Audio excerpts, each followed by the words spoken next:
मऊगंज विधायक और प्रशासन के बीच ठनी हुई है। पुलिस से छूटने पर महादेवन जाने की फिर से विधायक ने बात कही।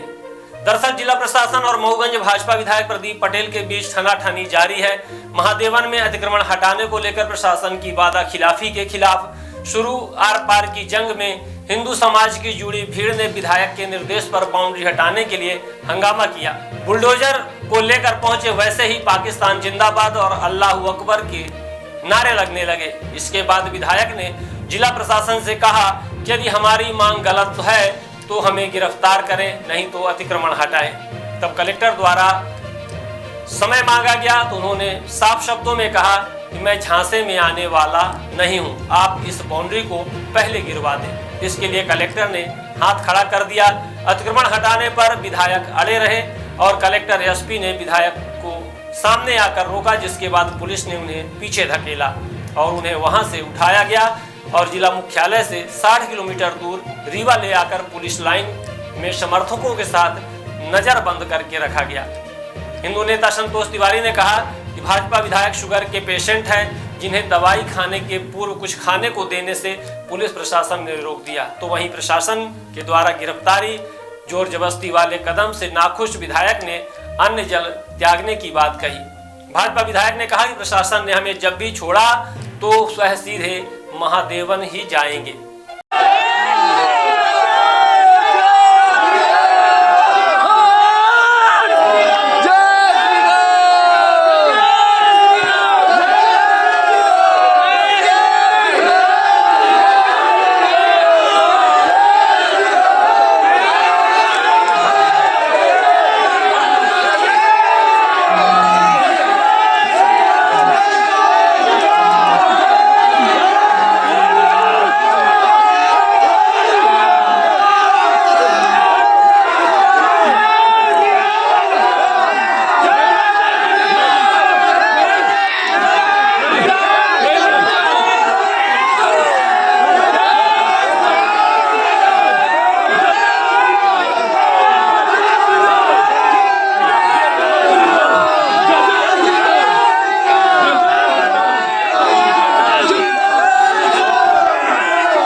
थोड़ा शांति बनाओ यार, कहीं कल से नहीं दिखाई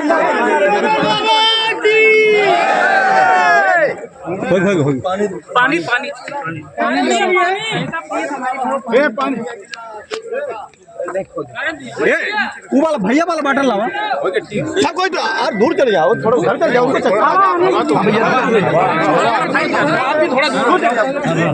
चलो भैया थोड़ा खड़ी के खड़ी है। अरे ऐसा नहीं होगा भाई, पुलिस ऐसे कैसे जाएगी?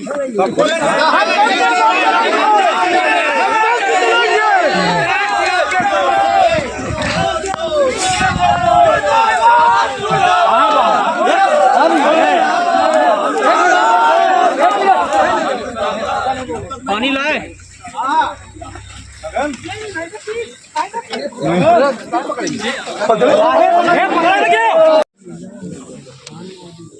आज भैया इसको किसी बता रहा हूँ नहीं आप लोगों से आश्वासन चाहता हूँ कि इस बार की रात जी सब लोगों को बोल अच्छा थोड़ा काम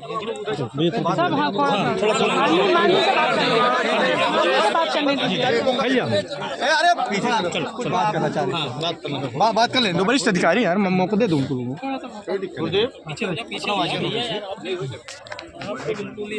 ये मोबाइल थोड़ा साथ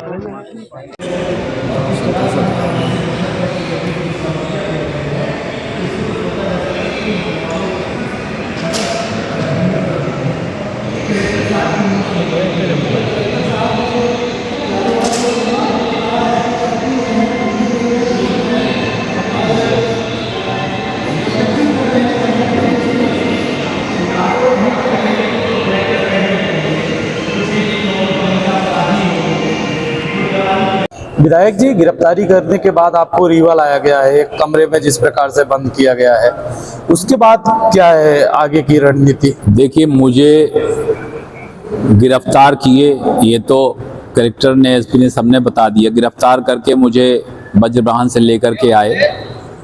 अब मुझे ये नहीं बता रहे कि कहाँ ले जाना। हमें सोचा मऊगंज ले जाएंगे जेल में, वहाँ भी नहीं आए। रीवा लेके आए हैं। रीवा में एक ये हाल में सब लोग यहाँ पर हैं, ना बाहर हम निकल सकते, और तो अब ये यहाँ पे बैठे हैं। वो लोग बताएंगे किस लिए ले आए हैं, समझ में नहीं आ रहा।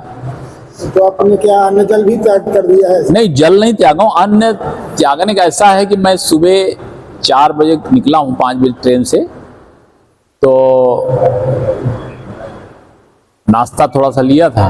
मैं सोचा कि देवरा पहुंच जाऊंगा तो वहां पे कुछ दवाई खा के भोजन करूंगा, मगर ऐसी स्थिति बनी कि मेरे जाने के बाद वहाँ पाकिस्तान जिंदाबाद के नारे लगाने वाले लोग, मुस्लिम समाज के लोग, विवाद हो गया, पथराव होने लगा। पुलिस मेरे को गिरफ्तार करके ले गई। तो मैं ना दिन भर से दवाई खाया ना खाना खाया। तो यहाँ आने के बाद मैंने बोला मेरे को दवाई खाना है, कुछ चना वना आ जाएगा तो खा लेंगे। तो चना नहीं आने दिए, इसलिए मैंने अन्न त्याग दिया। अब जब चना ही यहाँ नहीं आने दिया जाएगा तो फिर मैंने ना दवाई खाई ना। यहाँ कब तक रखेंगे आपको, जिस प्रकार से आपने कहा? जितनी देर वो यहाँ से छोड़ेंगे। मैं जाऊंगा महादेवन मंदिर देवरा ही, 1 घंटे में छोड़े, 1 दिन में छोड़े, 2 दिन में छोड़े, जितनी देर यहाँ से छोड़ेंगे तो गाड़ी में बैठूंगा और सीधा मंदिर।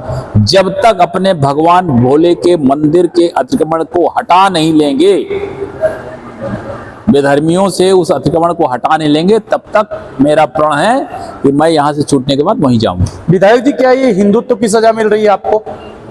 अब ये तो हिंदुत्व को जगा करके इसमें काम तो करना पड़ेगा। और ये तो भारत देश के अंदर पाकिस्तान के नारे हमारे देवरा में लगा करके लोग बाग पथराव करते हों, तो कल्पना करिए कि झारखंड और बिहार और पश्चिम बंगाल और असम में क्या स्थिति होती है। जिस तरह एक सवाल है, जिस तरह से जिला कलेक्टर जो है उनके तथाकथित पीआरओ ने हिंदुओं को धूर्त लिखा और अन्य वो असल में क्या है, कलेक्टर का वर्जन है। चूंकि कलेक्टर बोल नहीं सकते, इसलिए जो जो उन्होंने बोला वही वही उनके तथाकथित पीआरओ ने वही वही बोल दिया। हिंदुओं को धूर्त बोलना, उनको नशाखोर बोलना, उनको पाखंडी बोलना, जब तो जैसा जैसा कलेक्टर ने बोला वैसा वैसा उसके पीआरओ ने बोल दिया। तो ये कलेक्टर से पूछना पड़ेगा कि उन्होंने ऐसा क्यों बुलवाया। ये तो मैंने कलेक्टर से भी बोला कि भाई आपकी तरफ से जो सूचना आई है वो मेरे को जानकारी मिल गई है। आपका इस 3 दिन में कलेक्टर कितने बार आए हैं? एक बार भी नहीं। इसका मतलब है कि कलेक्टर के इस धरने से कोई लेना देना नहीं था। वो अपना उनका जो पीआरओ उससे रिपोर्टिंग लेकर के करवा रहे थे। तो ये जो बोला गया है तथाकथित उनका वो प्रशासन का वर्जन है। ये उसमें आईजी को भी मैं ले रहा हूँ, एसपी को भी ले रहा हूँ, कलेक्टर को भी ले रहा हूँ, इन लोगों ने करवाया। आपको यहाँ लाने के बाद प्रशासन के जो ये जिम्मेदार हैं, तमाम जिले के आईजी और ये आपने नाम लिया, यहाँ आकर संपर्क किए, आपसे बातचीत किए? भाई काहे को बातचीत, मेरे को बातचीत क्या करना है, उनको जाके हिंदू समाज से बातचीत करें। मेरे को यहाँ लेके आए, छूटूंगा फिर वहीं जाऊंगा। हिंदू समाज इसका नेतृत्व कर रहा है ना। आपने हिंदुओं की मांग पर, उनकी हिंदुओं की मांग पर हम कर रहे हैं। हमारे जब जाने के पहले से धरना चल रहा है, 17 तारीख से धरना चल रहा है, 17, 18, 19 आज 3रा दिन है। तो मेरा तो धरना। प्रदेश में आपकी सरकार है, आप भाजपा के विधायक हैं, आपकी सरकार क्या कर रही है? हमारी सरकार को अब जानकारी होगी कि हिंदुओं के साथ कैसा हो रहा है। और बिल्कुल बिल्कुल यहाँ पे मऊगंज में प्रशासनिक लोगों ने कब्जा करके रखा है। सरकार को भ्रमित जानकारी दे रहे हैं। मीडिया है, पब्लिक है, जानकारी देंगे। सरकार को तो आपको सुननी चाहिए, जनता नहीं आपको चुप कर भेजा। हाँ, तो मैं जनता के लिए लड़ रहा हूँ। तो मैं जनता के लिए हिंदुत्व के लिए, मंदिर के लिए मैं लड़ूंगा, लड़ता रहूंगा। मऊगंज के नए बागेश्वर बाबा का संघर्ष मंदिर और मंदिर की जमीन बचाने के लिए कब तक चलेगा? जब तक बचा नहीं लूंगा।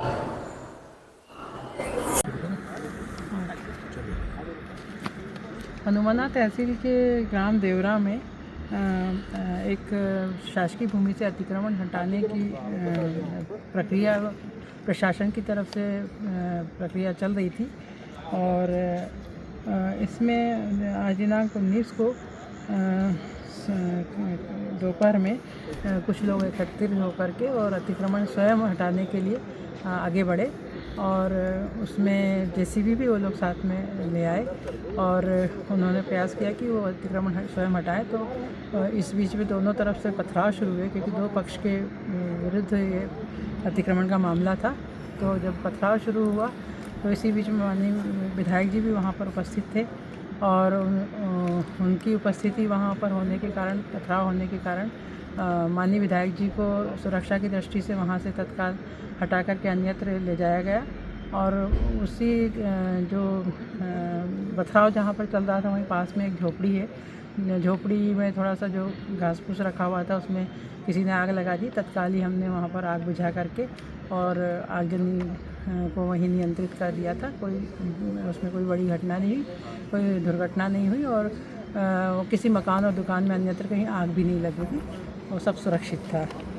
और दोनों पक्षों की तरफ से अभी हम लोगों ने करीब गिरफ्तारियां की हैं, दोनों पक्ष के लोगों पे की हैं और धारा 163 लगा दी गई है और शांतिपूर्ण स्थिति है, पूरी तरह से नियंत्रण में है पूरी स्थिति और अभी किसी भी तरह का कोई तनाव नहीं है। देखिए, जैसा अभी पुलिस अधीक्षक मैडम ने बताया है, मऊगंज जिले की देवरा ग्राम में अतिक्रमण हटाने की कार्रवाई प्रचलन में थी, उसकी प्रक्रिया की जा रही है। आज 19 तारीख को अचानक दोनों पक्ष के लोग वहां एकत्रित हो गए और एक पक्ष के लोगों ने दीवार जो वहां पर है उसको स्वयं तोड़ने की कोशिश की। उसमें वो जेसीबी वगैरह भी लेकर के आए थे और इसके चलते दोनों तरफ से पथराव भी हुआ। माननीय विधायक जी भी लगभग 3 बजे वहाँ पर आ गए थे और जब पथराव हुआ तो दोनों पक्षों को अलग अलग करने के लिए पुलिस ने हल्का बल प्रयोग भी किया और माननीय विधायक जी की सुरक्षा को देखते हुए उनको अन्यत्र स्थानांतरित किया गया है पुलिस अभिरक्षा में। और इसी दौरान एक झोंपड़ी के पास में कुछ घास रखी हुई थी, उसमें किसी ने आग लगाई, उसको तत्काल ही बुझा दिया गया। वहाँ पर पानी था, उससे तत्काल बुझा दिया। किसी मकान या किसी दुकान वगैरह में कोई आग नहीं लगी है, ना कोई जनहानि हुई है और इसमें दोनों पक्षों के लोगों की अरेस्टिंग हुई है। उनके खिलाफ मुकदमा पंजीबद्ध करने की कार्रवाई की जा रही है और किसी प्रकार की कोई जनहानि नहीं है। शांतिपूर्ण माहौल बना हुआ है। धारा 144 जो 163 हो गई उसको लागू किया गया है और जन सामान्य से मेरा आग्रह है कि अफवाहों पर ध्यान न दें। स्थिति एकदम शांतिपूर्ण है और पूरी स्थिति नियंत्रण में है। सर्व सुविधा युक्त नेशनल हॉस्पिटल समान तिराहा रीवा में अब कैंसर का सफल उपचार और ऑपरेशन की सुविधा उपलब्ध है। हमारे यहाँ मिल रहा है आयुष्मान भारत निरामय योजना का लाभ। आयुष्मान जन आरोग्य योजना के तहत सभी प्रकार के मेडिक्लेम की सुविधा उपलब्ध है। हमारे यहाँ लेजर कैंसर, अस्थि रोग, एंडोस्कोपी, लेप्रोस्कोपी एवं प्रसूति रोग का अनुभवी चिकित्सकों के द्वारा उपचार किया जाता है। कैंसर के इलाज एवं ऑपरेशन अब रीवा के नेशनल अस्पताल में उपलब्ध है। नेशनल हॉस्पिटल के संचालक डॉक्टर अखिलेश पटेल के द्वारा उपलब्ध करवाई जा रही हैं सभी सुविधाएं। आयुष्मान से संबंधित किसी भी प्रकार की जानकारी के लिए संपर्क करें मोबाइल नंबर 9691288560 पर या फिर संपर्क करें 7566831551 पर। हमारा पता है नेशनल हॉस्पिटल समान तिराहा रीवा। संपर्क करें 07662359974 पर या फिर संपर्क करें 8602885990 पर।